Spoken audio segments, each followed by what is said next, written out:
Oi, gente boa de Deus. Hoje eu estou aqui com você mais uma vez e falei já 7 vezes, essa é a 8ª vez na sequência, na parábola do filho pródigo. Cada vez que eu falo, eu rememoro a vocês o contexto de Lucas 15 e relembro que nós estamos de fato naquela sequência de Mateus, já no capítulo 20, e que eu pedi o consentimento a vocês para abrir um parênteses e trazer essas parábolas que aparecem só em Lucas 15, porque eu creio que elas são fundamentais. Eu estou outra vez me repetindo aqui.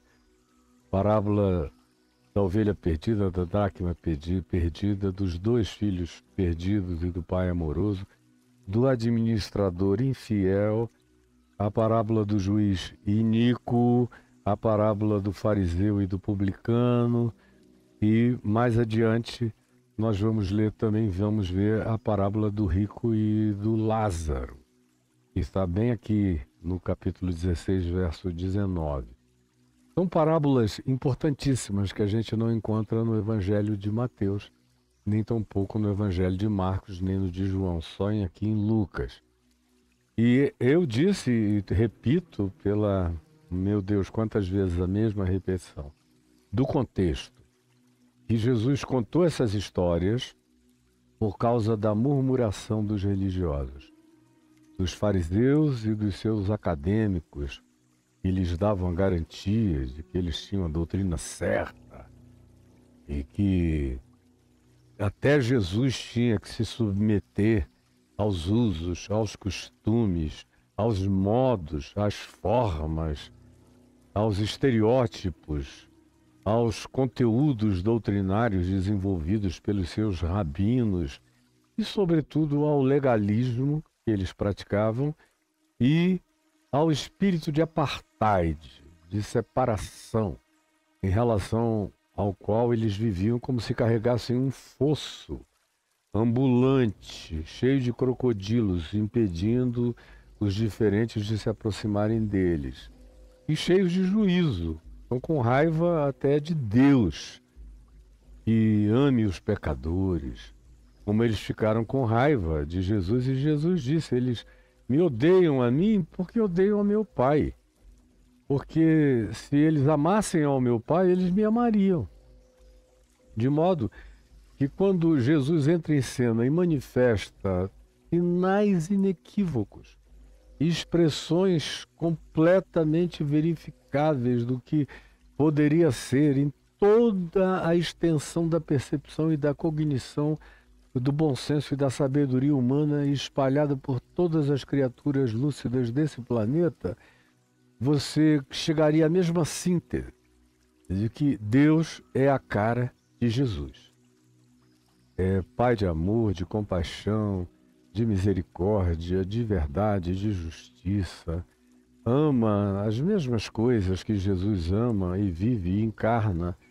Por isso Jesus diz, eu e o Pai somos um, e quem me vê a mim vê o Pai. E Jesus diz isso a eles, olha, vocês estão com raiva de mim porque eu sou amigo de pecadores, recebo a eles e como com eles e me divirto com eles. Deixa eu contar umas historinhas para vocês. Aí contou a parábola da ovelha perdida. Ele disse, olha, no reino do meu pai a gente não qualifica as coisas por quantificações, por quantidades, mas por qualidades de necessidades. Então, sou aquele pastor que deixa 99 ovelhas que dizem que não precisam de cuidados, aonde quer que elas queiram ficar congregadas, e vou atrás daquela ovelha perdida, que se desgarrou ou que foi rejeitada no rebanho. Eu vou atrás dela e vou acolhê-la. E ela vai conhecer meu cheiro e minha voz, e haverá alegria no meu coração, a mesma alegria que existe nos céus, diante do meu Pai e de todos os anjos multidimensionais, por um pecador que cai em si, que ganha consciência, que volta para o significado da vida. Tudo o que é meu é teu. Tudo que é meu é teu. Entretanto, era preciso. É uma necessidade universal. A manifestação de amor, de perdão, de solidariedade, de acolhimento, de aceitação, de silêncio em relação à idiotice praticada. Quando o idiota caiu em si, por que repetir? Por que jogar na cara? Por que exilar?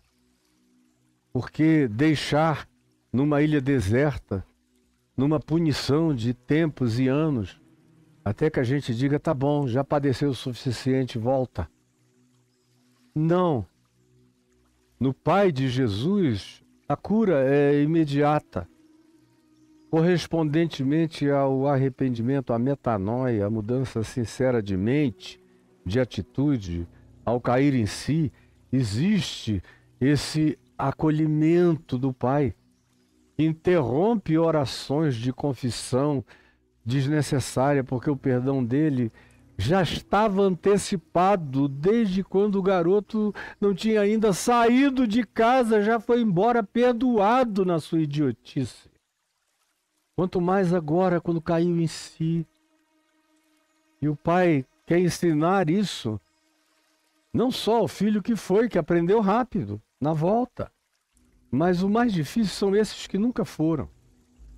São esses que nunca se desviaram. São os que nunca pecaram, são os mais difíceis.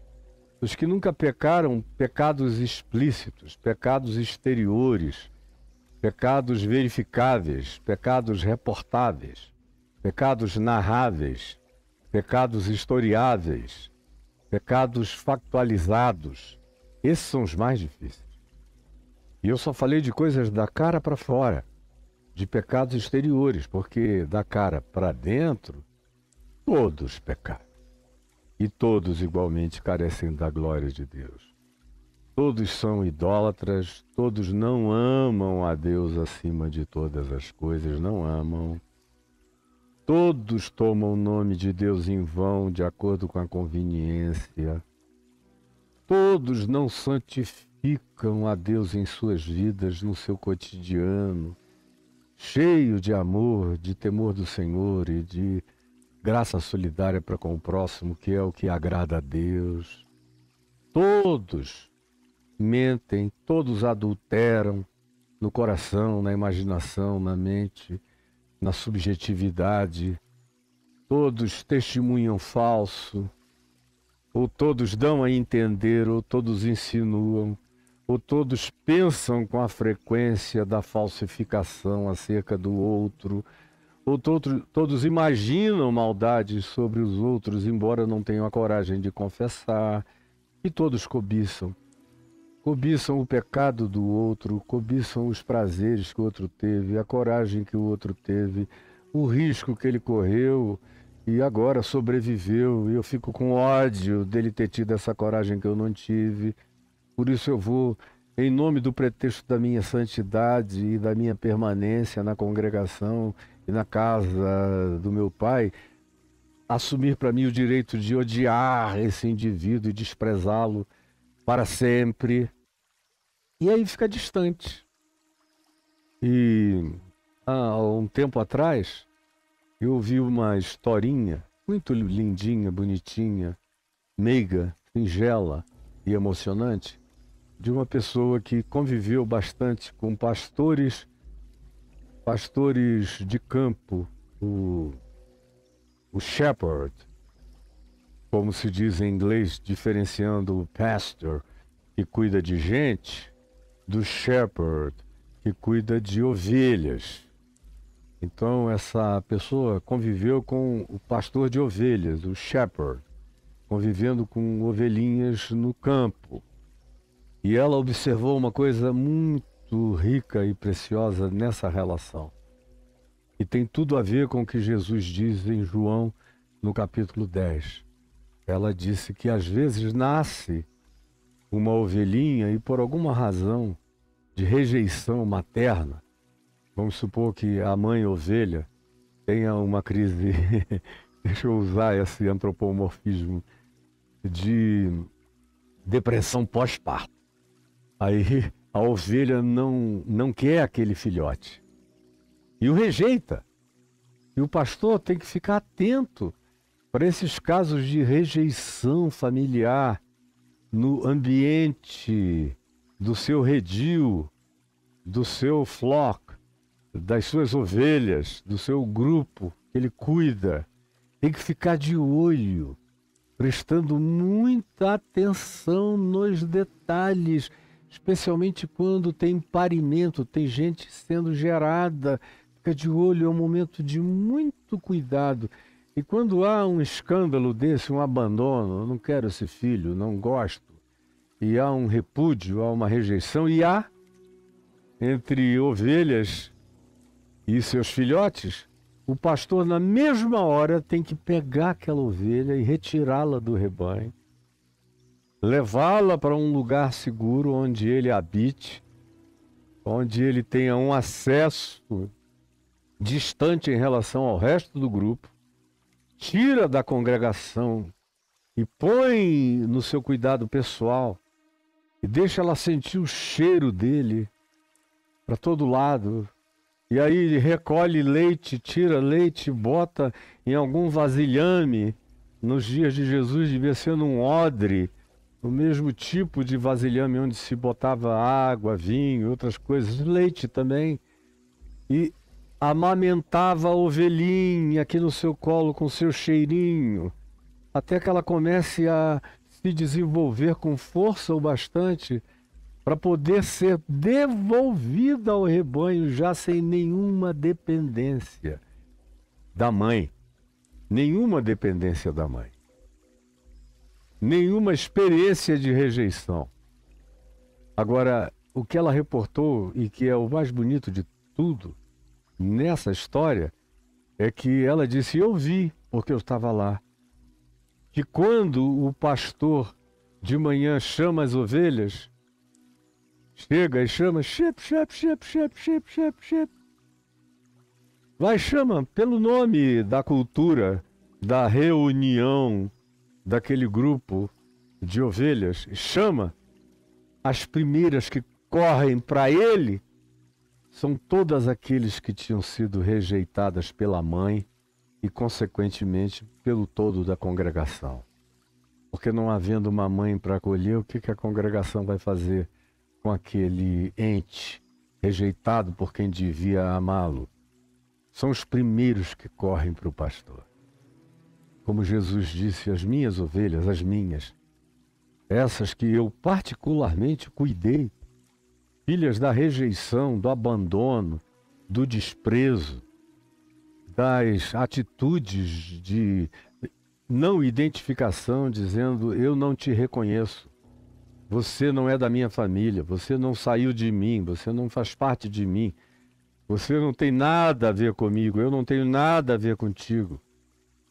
E aí o pastor diz: não, ela tem tudo a ver comigo, é minha ovelha, é minha dracma, é meu filho, é meu.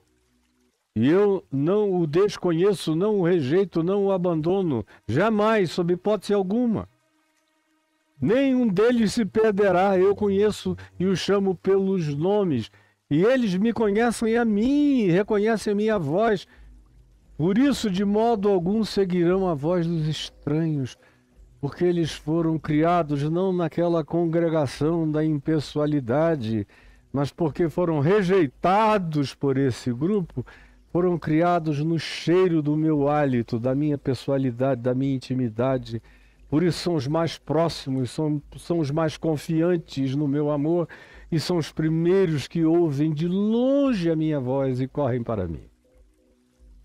Essa história da vida real, da existência pecuária, da criação de ovelhas, ilustra exatamente tudo o que Jesus é, e o Evangelho mostra que no caso específico do trato de Jesus com as pessoas humanas, foram essas ovelhas rejeitadas, essas ovelhas perdidas, esses filhos que saíram por razões diferentes e diversas. No caso aqui do pródigo, não foi rejeição do pai jamais. Mas foi rejeição dele pelo pai, foram suas crises pessoais e existenciais que o levaram para longe, como ele quis ir no exercício do seu livre-arbítrio. Mas agora, a primeira coisa que o pai faz quando ele volta é abraçá-lo, é chamá-lo para sentir seu cheiro. Ele está podre, esse garoto, de cheiro de porcos e de babugem, e de falta de banho, sabe Deus por quanto tempo. Mas o pai vai e abraça, enfia o nariz dele no seu cabelo, no seu pescoço, na sua barba, deixa ele sentir a imutabilidade do aconchego do seu amor, e aí o veste, o faz sentir o cheiro das roupas do seu armário, do seu quarto, do lugar que ele abandonou como família, como a casa do pai, o cheiro do que o pai preservou para ele, e o veste com essa roupa boa, e o afirma, e o valida, e põe anel no dedo, sandália nos pés, e o introduz no cenário social das amizades perplexas, que são agora outra vez convidadas para voltarem e se alegrarem com o pai. É a mesma emoção passada na história do pastor com as ovelhas rejeitadas e no carinho dele quando pega e as separa dessa congregação, para que elas não tenham traumas congregacionais e provem o amor desse que não rejeita e que disse: teu pai e a tua mãe te abandonarem, eu todavia te acolherei, porque eu carrego o teu nome gravado na palma das minhas mãos. E é esse que diz para esse filho mais velho, que não teve essa experiência do amor de Deus. Ele não saiu da congregação, mas ele se manteve tão formal, tão distante, tão doutrinário, tão catequético, tão moral, tão cheio de usos e costumes, tão exterior, tão para fora, tão das ordens cumpridas e não das alegrias do trabalho e da produção feliz e da frutuação natural. Tudo nele era uma obrigação em relação a Deus, em relação a trabalho. A ação missionária dele era por causa do céu, do inferno, ou do galardão, ou do prêmio, ou seja lá do que seja, mas espontaneidade, amor puro e simples. Mesmo que não houvesse céu, não houvesse inferno, eu vou anunciar essa graça de Jesus para ela, porque não existe nada melhor do que viver com essa segurança de ser amado. O inferno não é tema de nada, nem o céu tampouco. O tema é que Cristo em vós é a esperança da glória. Cristo em vós é Deus em vós, é o Pai em vós. É a Shekinah, é a densidade da presença de Deus habitando você. É o Espírito de Cristo em você. É o cheiro de Deus em você, é a intimidade de Deus, é o hálito de Deus. É para isso que a gente é chamado, é para esse usufruto. Meu filho, tudo que é meu é teu. Tudo que é meu é teu. Entretanto, era preciso, para nós sermos minimamente uma família saudável, sadia. Eu não tenho como me reprimir no meu amor. Eu não tenho, em relação a nenhum filho meu. E não é porque eles são ótimos, fáceis. Eu já tive um filho maravilhoso, que eu amei como a minha própria alma, e que durante uns 5 anos me deu muito trabalho, graças a Deus, nem de longe o trabalho que eu pessoalmente dei aos meus pais. E deles recebi amor indelével e irreversível e unilateral. Por isso eu estou aqui. E foi o mesmo que eu dei ao meu filho. Atravessei os infernos com ele e saímos do outro lado juntos. Sem rejeição, sem fosso, sem separação, com liberdade. Ele quis ir, eu deixei ir. Ele quis voltar, ele voltou milagrosamente até contra todas as possibilidades humanas que eu só vinha saber, como milagrosamente ele conseguiu voltar. Quando apertou a campainha, eu abri a porta da casa e lá estava ele, em pé, diante de mim. Até que depois de mais alguns anos de convívio, ele partiu para a casa do Pai Eterno. E o meu coração sentiu todas as tristezas da saudade e todas as alegrias da glória eterna, da qual o meu filho Lucas já se tornou herdeiro, da plenitude absoluta do galardão do amor em Cristo Jesus, o nosso Senhor. Então, de um lado a tristeza da saudade, de um outro lado a doce alegria de saber do meu filho no peito de Deus, no seio eterno desse amor e dessa inseparabilidade. Era preciso que também nos alegrássemos e nos regozijássemos, porque esse teu irmão estava morto e reviveu, estava perdido e foi achado. E houve um irmão que ficou um pouco cabreiro com ele, mas eu desfiz aquilo no coração. De fato, da irmã dele, que ficara assim meio cabreira. E houve um outro que sempre fora o grande e melhor amigo dele, que ficou tão triste pelo que ele fez, que por circunstâncias diversas ficou um pouquinho mais afastado, ressabiado, mas eu fiz a ponte e eles são tão maravilhosos que tudo isso foi dissolvido no mesmo momento. E quando ele partiu, ele estava totalmente identificado, abraçado, acolhido e junto com os outros irmãos, porque são meus filhos. São filhos desse pai, desse cheiro, desse peito, desse aconchego, desse agasalho.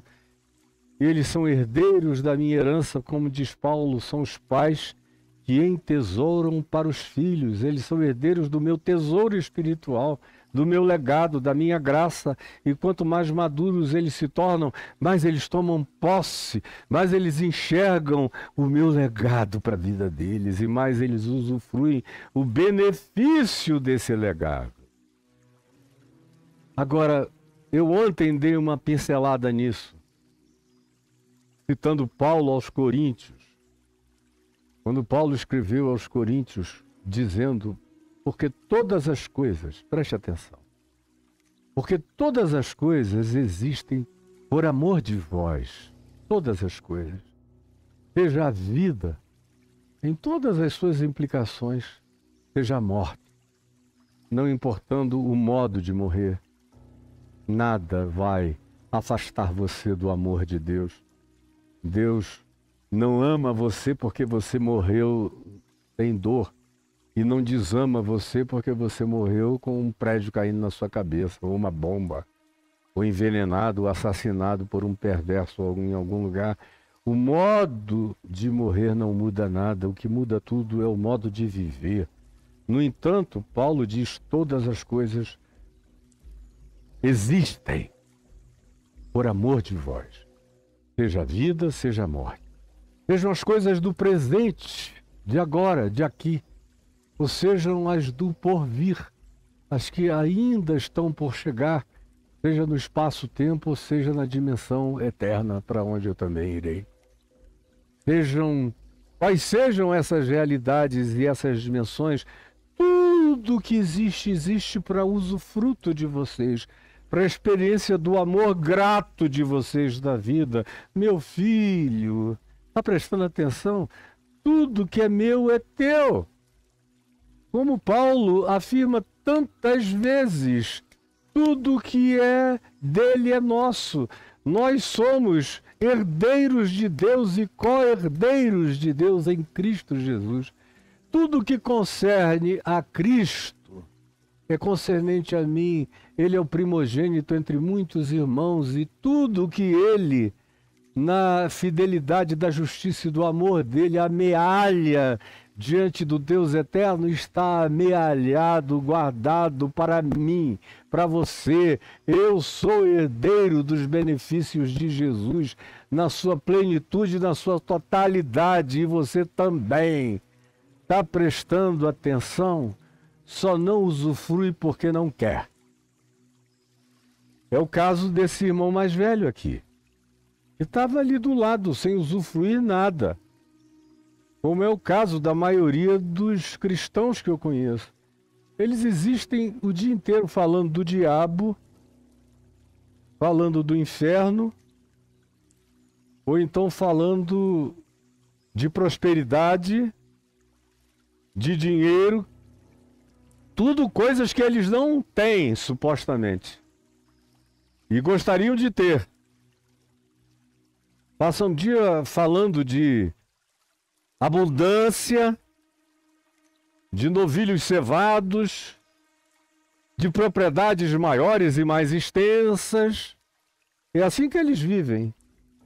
Ou eles existem com medo, ou eles existem com a ansiedade da expectação do que deveriam e poderiam ter se tiverem uma fé ousada que dê ordens a Deus e os faça gritar contra toda pobreza e miséria e tomarem posse de todas as riquezas deste mundo como herança, não de Jesus, que recebeu a sua oferta do diabo, mas de Satanás, que disse: eu recebi isso tudo, posso dar tudo que tem nesse mundo a vocês, porque me foi dado e eu dou a quem eu quiser.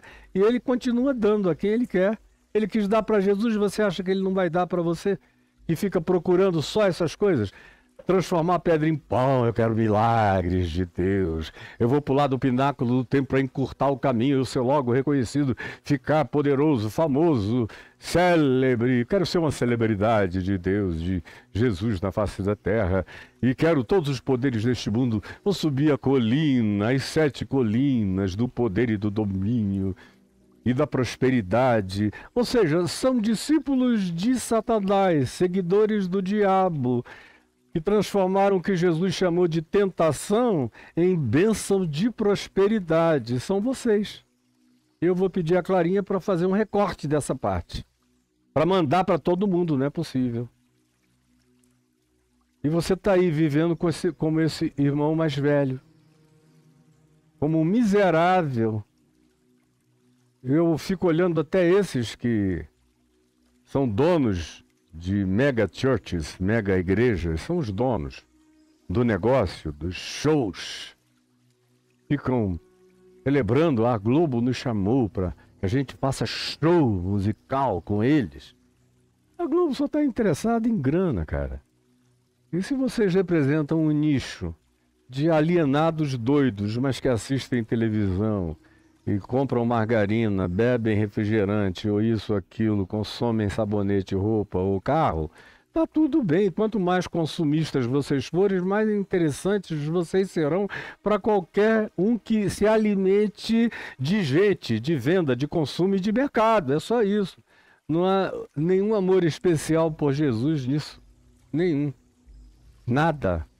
E quanto a vocês, é só mais uma casca de banana, porque vocês não sabem nem receber esse tipo de ovação, surtam, ficam se sentindo extraordinários, ficam contando essas historinhas do púlpito como se tivessem recebido uma visitação de sabedoria, luz, graça, amor, conhecimento, discernimento, bondade, e tivessem ficado cheios do Espírito Santo.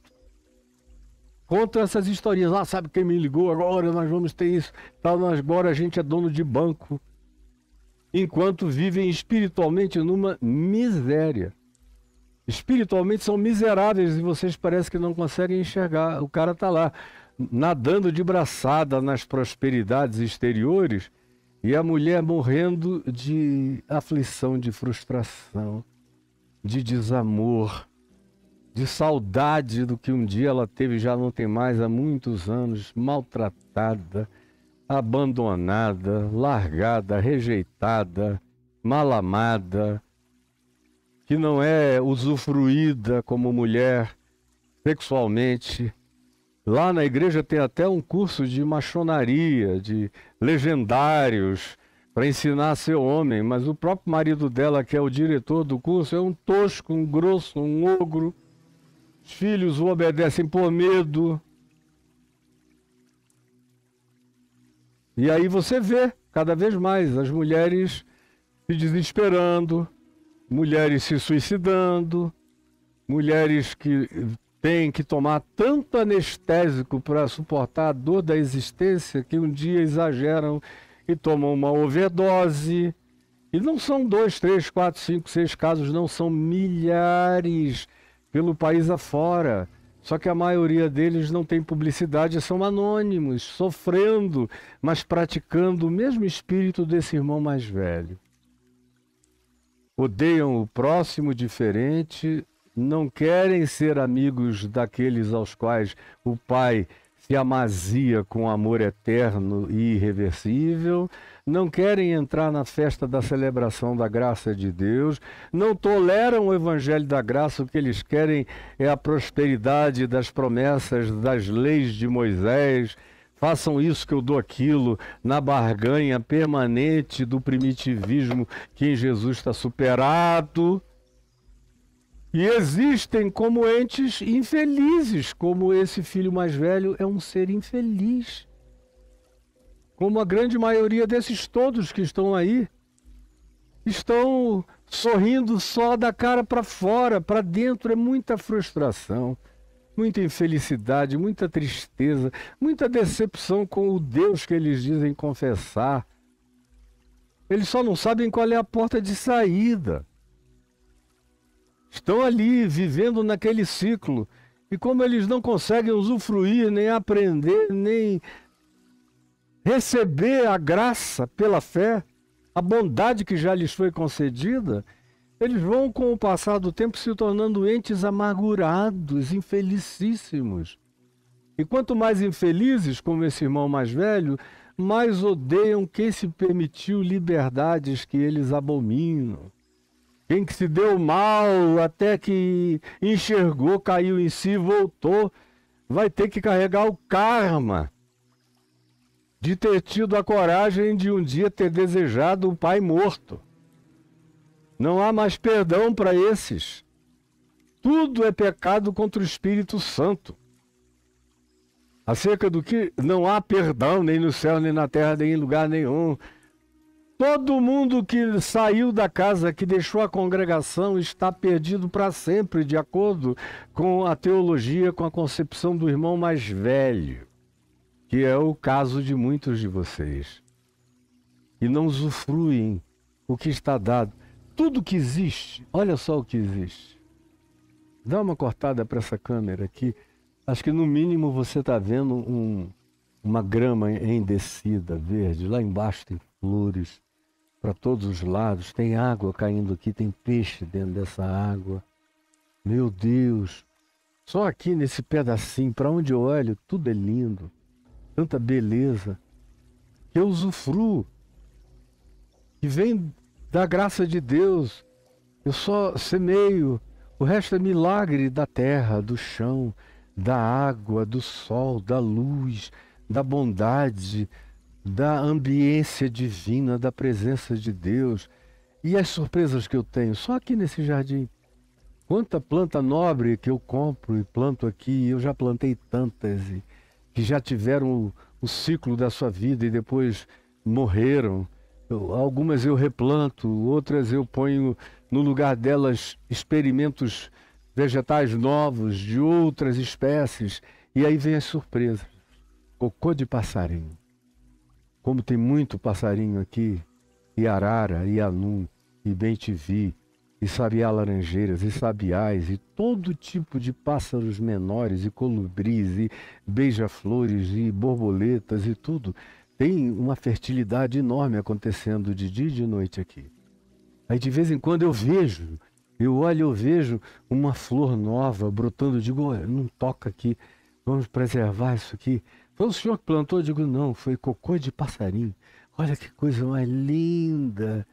Ele trouxe de algum outro lugar distante e soltou aqui, e o chão é bom e fértil. E em se plantando nesse terreno, tudo dá. E aí ainda tem essas surpresas. Eu olho para a terra inteira e vejo o meu lar. Eu não vejo fronteiras, eu não reconheço vistos. Eu não acho que o Donald Trump seja dono nem do umbigo dele. Ele é um dos entes mais alienados do planeta Terra e mais enlouquecidos e ensandecidos. Como eu não acho que o Putin, que se alimenta de bomba atômica, seja alguém que usufrui qualquer coisa, é um desesperado, é um angustiado, é um infeliz. Como o Netanyahu, que está lá, que não sabe se continua matando criancinhas e velhos e queimando gente e destruindo milhões de pessoas, de vidas, de sonhos, ou se atende a voz de tantos que crescem à volta dele, dizendo: não aguentamos mais, você está fazendo o nosso país ser odiado no mundo inteiro, a gente não acredita nisso que você está fazendo. Sai! Mas ele não quer sair porque ele sabe que já existem medidas judiciais para que, se ele sair dessa guerra, ele seja preso imediatamente pela corrupção que ele praticou nos últimos anos acumuladamente. E agora seria preso também por crimes outros e variados. Então que morram os pequeninos e eu me preserve. Que ente mais infeliz e miserável é um ser desse? Ou de um cara que anda todo bonitinho, com calcinha apertadinha, bundinha empinadinha, e entra na Casa Branca como uma realeza, presidente de El Salvador, que hoje descobriu o nicho, se alimenta de venda de serviços de prisão para quem tenha presos e queira mandar para ele cobrar uma fortuna para manter esses indivíduos no encarceramento. Imagina como é a alma de uma pessoa assim, como esse cara vai envelhecer. E esses todos que vocês conhecem em volta, que não enxergam nem a ponta do nariz, cegos que não têm nenhum horizonte imediato de esperança, tudo deles é só o que eles podem obter e consumir, olhando assim. São pobres, como Jesus disse, dos ricos de Laodiceia, da igreja rica do Apocalipse. Vós, que dizeis: não preciso de coisa alguma, tenho tudo, sou rico, abastado, possuo, estou no topo das colinas. Eu te digo, diz Jesus aos laodicenses presentes aqui entre nós, que tu és cego, tu és infeliz, tu és miserável e tu és nu diante de mim. E tu estás fechado pela própria porta que tu trancaste por dentro. E me alienaste da tua vida. E não há ninguém que ouça. Não há ninguém que acolha. E todo mundo se confessando filho de Deus, cristão, e vivendo numa angústia miserável de coração. Dormem mal, acordam mal, mal-humorados, zangados. É palavrão para todo lado. É uma vida horrorosa, disfarçada de entes prósperos, donos de propriedades que eles não usufruem, de alegrias que eles não conhecem, de privilégios que o Pai concedeu, mas eles nunca abraçam, porque eles querem entrar num estado de competição com o próximo, com o pecador. Eles estão sempre olhando para outros que não fizeram nada e recebem amor e aceitam amor. Olham para outros que não viveram as vidas de monastério, de separação e de convento religioso deles, que ao contrário viveram as existências mais dissolutas muitas vezes, mas que de repente enxergam e voltam a si e ao Pai e aceitam o abraço, a graça, o perdão, e não discutem com a afirmação da validação divina para com eles, chamando-os de filhos. E eles não discutem essa filiação, não dizem: eu não presto, tem que esperar muito tempo para eu poder aceitar de novo alguma coisa. Não, são pessoas que sabem tanto que aquilo tudo tem a ver com quem o Pai é e não com quem eles são, que eles recebem tudo que o Pai lhes oferece, porque é graça mesmo, é bondade divina mesmo. Agora você está aí, infelicíssimo, indo de uma reunião para outra reunião, de um culto para outro culto, de um pastor para outro pastor, de prosperidade para outra prosperidade, de mandinga em mandinga, de rito em rito, de montanha em montanha, de intercessão em intercessão, de profetada em profetada, cada vez mais frustrado, cada vez mais feliz, cada vez tarado, mais tarado por cabritinhas e por cabritinhos da congregação. É só o que você é, um doente espiritual e psicológico como esse irmão mais velho. Eu não podia ir adiante para a parábola do administrador infiel que eu começarei amanhã, sem deixar repetidamente com você essa conclusão. E eu quero que você a entenda. E eu peço a Jesus que, na simplicidade infantil do que eu falei, tentando ser o mais simples possível, pensando nos meus netinhos mais jovens, porque os mais velhos são extremamente argutos, os mais jovens, para que eles pudessem entender quando vierem a ouvir, com a idade que hoje possuem. Assim eu trouxe isso a esses que aqui estejam, Senhor Jesus, na intenção de que eles entendam, creiam e recebam e discernam que todas as coisas existem para nosso usufruto, em amor, em graça, em carinho, em cuidado. Porque quem ama não destrói a criação. Quem ama preserva, cuida, interessa. Vê as digitais do amor do Pai em todas as coisas e trabalha em favor delas sempre e o tempo todo e não está em disputa com ninguém, porque sabe que a graça de Deus não exila ninguém que deseje o abraço e o acolhimento da eternidade e do perdão. É o que eu te peço, Jesus, que chegue ao entendimento e ao coração de todos os que estejam ou que venham a me ver e ouvir, em nome de Jesus. Amém e amém.